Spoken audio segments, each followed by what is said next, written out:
I'm Cody Schafer. I'm a competitor, I'm a believer, and I am not a quitter.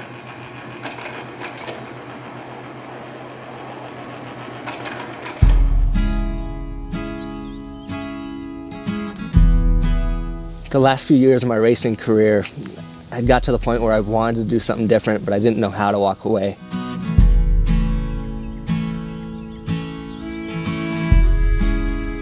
I was at a race in New Mexico and I just missed an arrow, and some guys were ahead of me and they realized they were lost and I didn't realize I was lost yet. Took my first breath where the muddy rises, spills into the Gulf of Mexico. The skyline's colored by chemical plants that put bread on the table of the world. Where the flash, the smack, the sound of that impact is something I'll never forget. For kids and a wife, giving a little of a soul every day. The doctors came to me and they just said, "Sorry, but you're never going to use that arm again."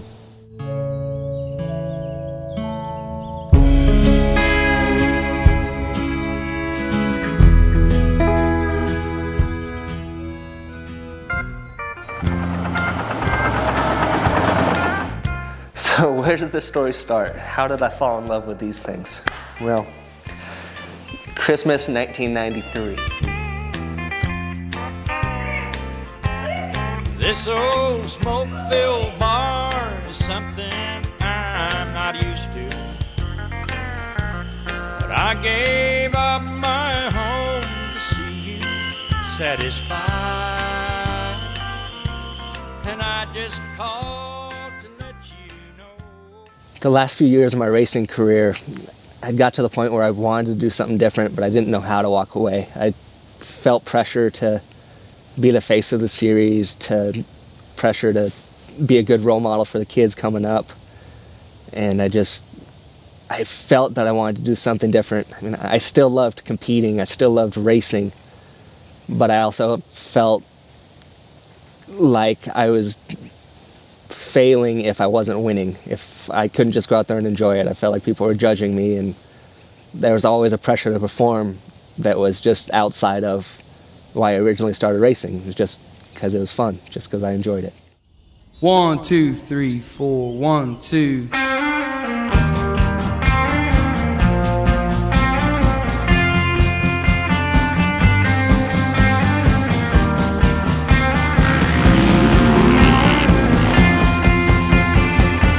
It's a motorcycle drive-by, baby giant condos. I think it's about time we headed home. Walking on this tie road with my damn high hopes. Country boys don't die alone.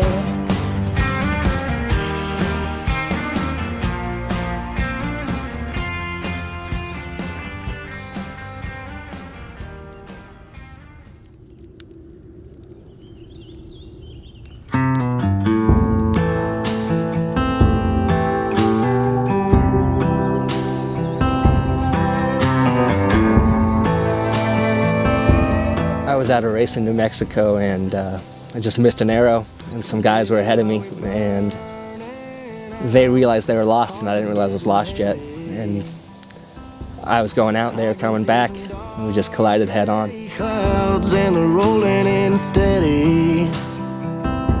Yeah, I can see the sunshine fading from your brown eyes. Days ain't been the same, but I'm holding on real tight.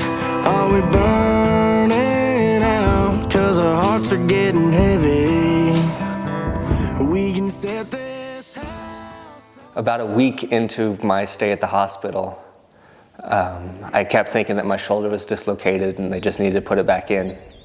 But they said it was fine, that's where it needed to be. So they finally realized that I'd suffered a brachial plexus injury, and the doctors told me that I'd never use my left arm again.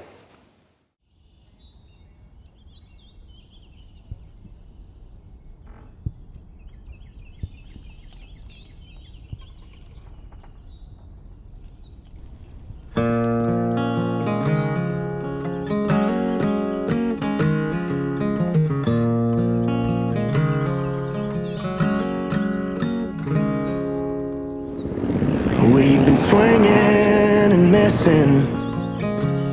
It ain't broke yet, but damn, it needs fixing. Been a while since you kissed, felt like kissing. It's just different. The months after my accident, I was really struggling mentally and just trying to figure out what my life would look like now. And the first message I heard at church after my crash and getting out of the hospital was titled "A Necessary Ending." And it was just one of those moments where I felt like I was the only one in the room and the message was delivered just for me.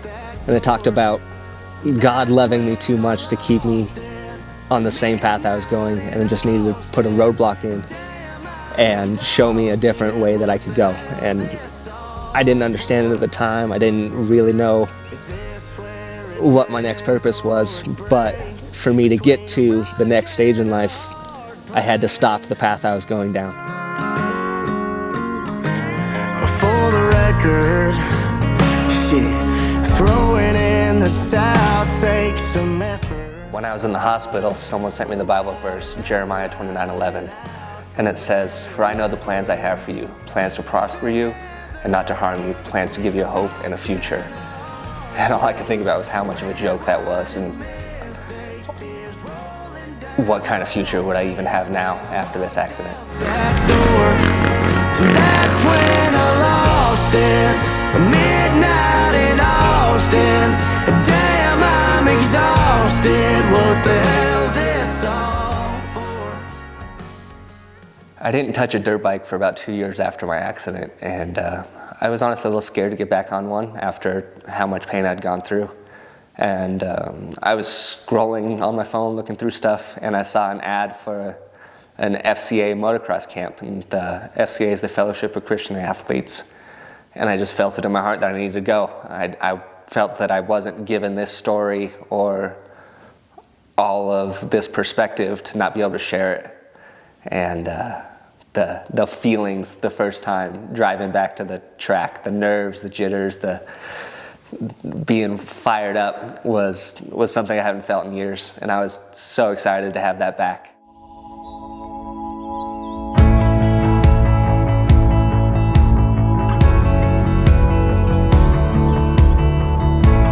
My mind, it longs for thee. The whole week, the messages in the nightly church service seemed like they were just for me. On the last night, the pastor was talking about a bad accident he had, and he said he was grateful for the worst thing that ever happened to him. And I just lost it. I started breaking down, just crying. I left a big old puddle on the floor while all the kids were worshiping, and that was just the life I was living. And from that week, the love I had for bikes completely came back. It didn't matter how fast I was, it didn't matter if I was winning races. I just got to be another guy on a bike escaping the stresses of life. And without my accident, I would have never been given that perspective. About Jesus, and I will praise him forever.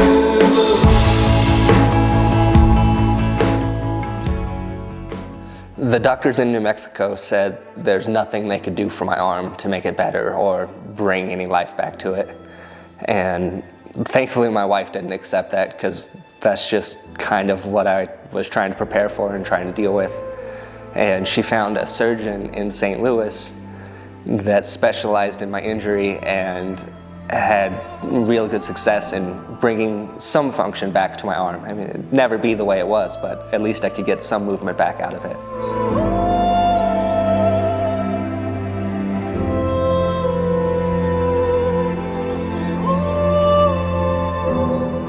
She said that we could do surgeries and we could make my arm better, at least than it was. And so I looked at her and said, when can you do it? And just with a straight face and no laughing or joking, or just completely dry. Does tomorrow work? Yeah, okay, yeah, I'll get operated on tomorrow. That sounds great.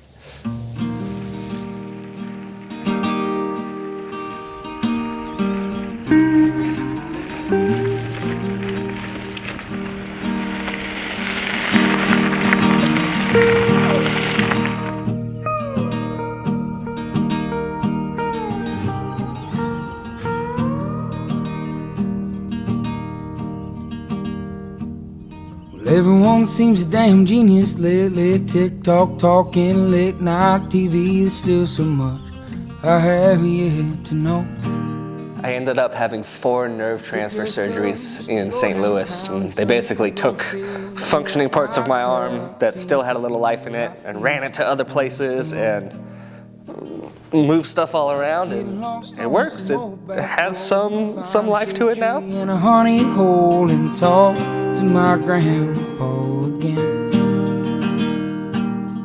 I see God in everything, trees and pain and nights in the spring. After one of my surgeries, my friend Sebastian sent me a video of a mountain biker in Great Britain who had the same injury I had, except his was worse because his hand didn't work at all. And my hand at least works. I can't feel it for anything, but it at least works. And he was back on the bike and he was ripping.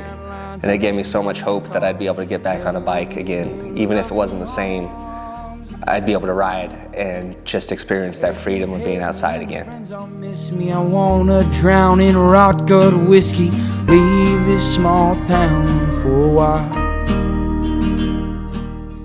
Heading to Paris on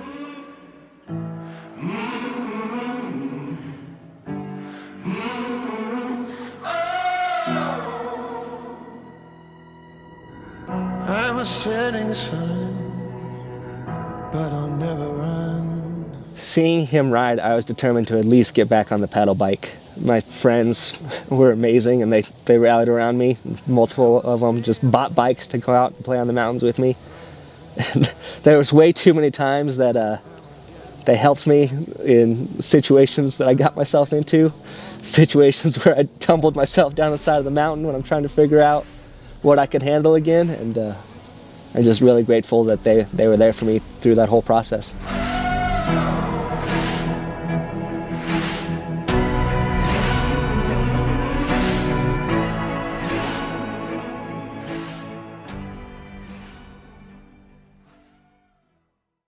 That first time getting back on a bike again, getting back on the mountain, all the feelings of the 3-year-old little Cody learning to ride without training wheels the first time in the street, the feelings, the excitement, the freedom that first time your dad let go, it all came back to me, and there's no way to explain how awesome that felt.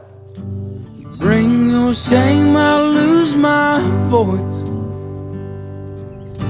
screaming at the gods about the bad we've done. Merle said, Mama tried, but the prison still won. Every day I try to remind myself to just be grateful in spite of my suffering, because whatever I'm dealing with, someone out there is dealing with something worse, and they're handling it with a better attitude than I was. So it's just a little perspective check of just, yeah, this situation might really suck, but it can always be worse. So make the best of what you're dealing with. We're having an all-night revival. Some call the women and some will steal the Bible. A year or two before my accident, my family started racing UTVs.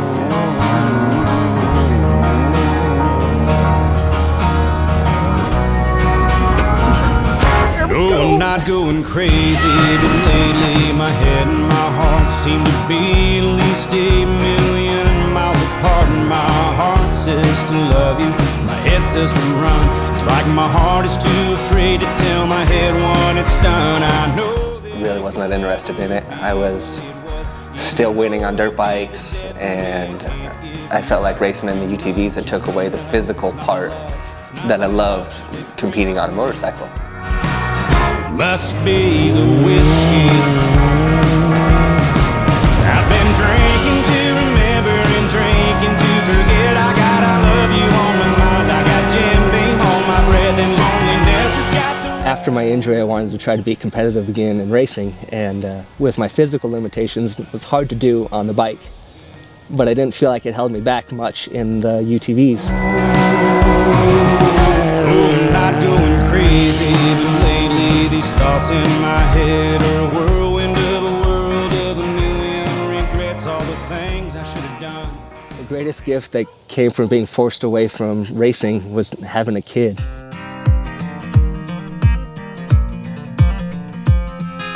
I feel like when I was racing, I wouldn't have made time to be a dad or put someone else more important than me in my daily life.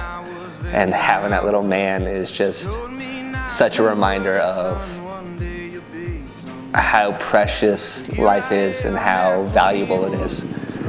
It was such a perspective shift for me, and when I'm having a bad day with pain or work isn't going well, and I get home and that little dude's just laughing and wrestling with me, like, it really makes you understand what's important in life and what's not. And that little guy smiling is what my world spins around right now.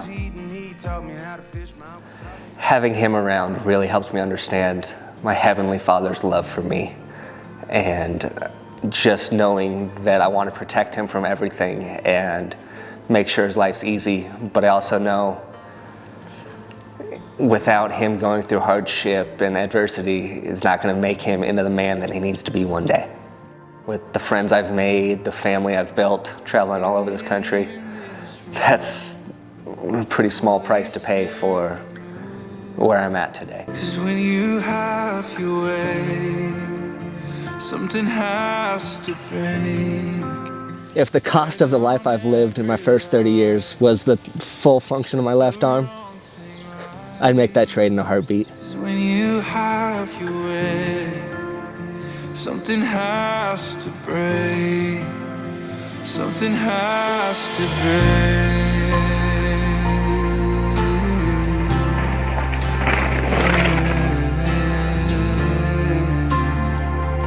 So I go back to Jeremiah 29:11. For I know of plans I have for you, plans to prosper you and not to harm you, plans to give you hope and a future. It's not a joke anymore. I'm so grateful for what I've gone through. Something has to break. Tear down every lie. Set the wrong thing right. 'Cause when you have your way. Doug Henry's just a role model of mine. I've looked up to him since a little kid, just watching Terra Firma on repeat in the back of the motorhome when we were on road trips. And with everything he's gone through, he still seemed happy and still had a quality life. And one line in the podcast that he said was, the only thing you can change is your attitude. And that just hit me so hard, because I was in a bad place and I was real frustrated, real angry, real upset, and had a why me attitude. And from that podcast, I just worked to make it a why not me attitude.